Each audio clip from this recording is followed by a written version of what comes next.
Hi all, welcome to our first video for week 6. We're going to kick off this week by discussing a new type of probability distribution called the chi-square distribution. The chi-square distribution is used for analyses based on variance. We can use the chi-square distribution to construct a confidence interval for the variance or standard deviation. And information about how to do that will be on Canvas. However, this week we're going to focus on 4 things: goodness of fit tests, tests of independence, tests for homogeneity of proportions, and tests for a single variance or standard deviation. All 4 of these things are types of hypothesis tests. So we learned in week 5 how to perform a hypothesis test using the p-value method, and we will be expanding on that this week. Let's start by looking at some of the properties of this distribution that we're going to be using. So the random variable that follows a chi-square distribution, we use the Greek letter chi to represent that, and it does kind of look like an X, but with a little curve on the downstroke. It does have a squared symbol on it, so the entire symbol is chi squared.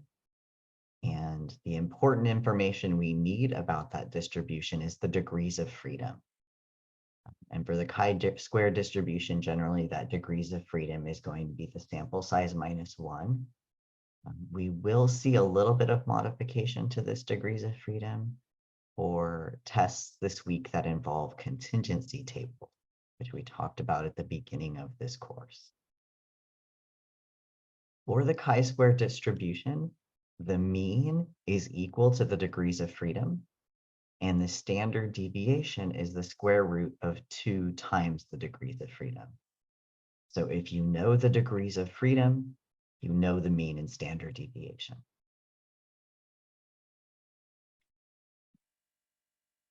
Because we know that our distribution depends on degrees of freedom, we know we're going to get different curves for different degrees of freedom. So you see here 2 examples, one for a degrees of freedom of 2, so a sample size of 3, and then one for the degrees of freedom 24, which means that sample size was 25. Both of these pictures are skewed to the right.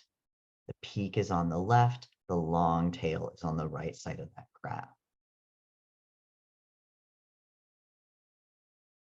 This is a family of curves, just like the student p distribution, that depends on that degrees of freedom. Unlike previous distributions, this distribution cannot be negative. The smallest chi-square value you can have is 0.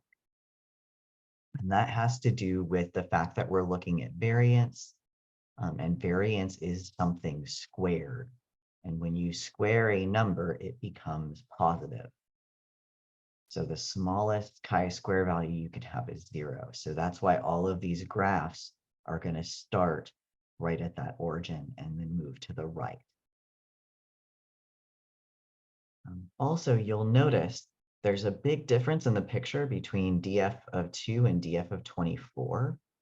The bigger that degrees of freedom is, the closer the skewed distribution gets to that nice, pretty symmetric normal curve.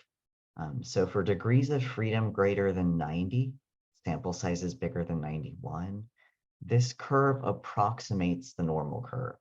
It's not exact, but it's pretty darn close. Also, because this is a right skewed graph, we know the mean is going to be located just to the right of the peak. So in this picture, with the degrees of freedom of 24, we see where that peak is. That mean of 24 is going to be somewhere to the right of that peak.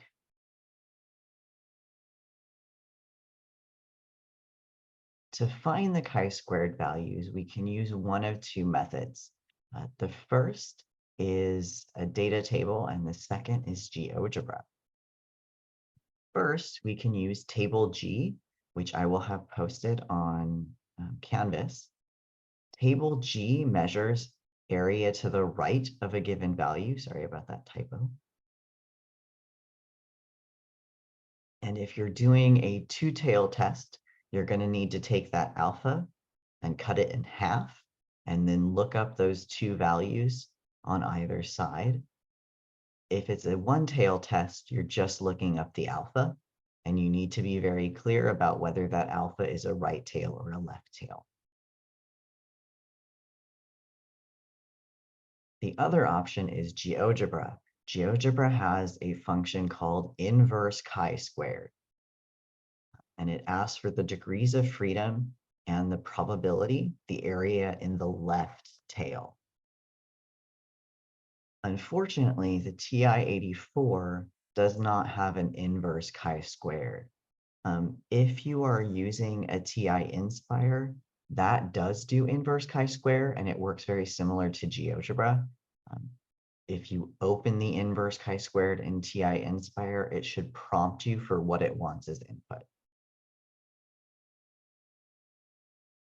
The upside is for most of what we're doing, we're not going to need to find these chi-square values explicitly. There is going to come one exception later, and we will show you how to do that. But I'd like to do a really quick example just so you get a feel for what table G and GeoGebra look like when you call these functions. So we're going to do an example where we want to find the chi-squared values for a 90% confidence level, or alpha equals 10%, and a sample size of 25. So we know alpha is 1 minus that confidence level. So our level of significance is 10% or 0.1. Assuming this is a two-tailed test, we're going to cut that alpha in half. So 5% in each tail. And then I'm going to calculate that degrees of freedom. Sample size minus 1 is 24.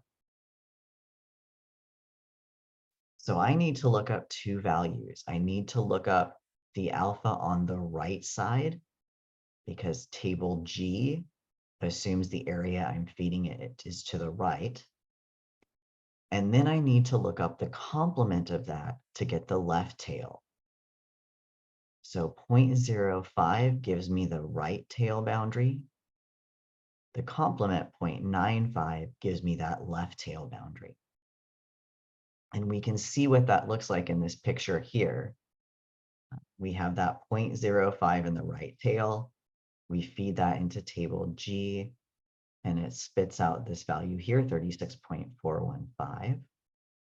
And the area to the right of, or the left rather, of that 0.05 is its complement, 0.95.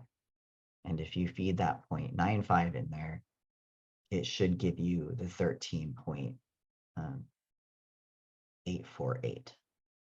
Sorry, brain fart. Let me pull up table G so you can see what this looks like in the table itself.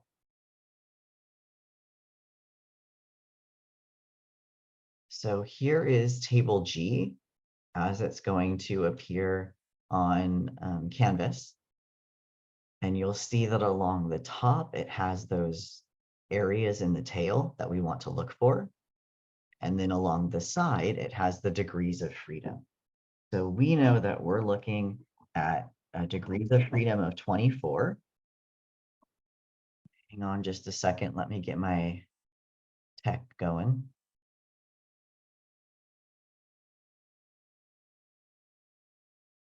So we're going to go to the 24th row of this table. So let's scroll down until we see 24. So we're down here in this row. And then I'm looking for 0.95 and 0.05. So here's 0.95, here's 0.05, and we're going to go down until we hit the 24th row. And we end up here and here. And you'll notice that that's spitting out those same values we had on screen. 13.848, and 36.415. So that's where those values are coming from. We're pulling them from table G. In GeoGebra, I would need to do two function calls. The first, inverse chi-squared 24.05, it wants degrees of freedom first and then area, spits out 13.848, that's one of our values. And then inverse chi-squared 24 and 0.95 spits out 36.415, which is the other value. You will notice that those values are in the reverse order that we pulled them from table G. And that's because table G assumes areas to the right and GeoGebra assumes areas to the left. It's not super important that you remember that as long as you get both values, because once you go to plot them on a curve, if you're trying to show someone else what values you found, we know that 13 is less than 36. So when you put them on a graph, you're going to put them in the correct order, regardless of the order that you found them in the table or in the calculator. So it's less important the order you find them in, more important that if it's a two-tailed test, you remember to find both.